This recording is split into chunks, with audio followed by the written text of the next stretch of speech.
नमस्तेस्तु महामाये श्रीपीठे सुरपूजिते शङ्खचक्रगदाहस्ते महालक्ष्मी नमोऽस्तुते।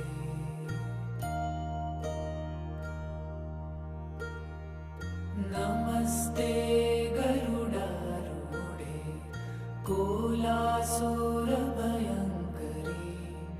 सर्वपापहरे देवी महालक्ष्मी नमोऽस्तुते।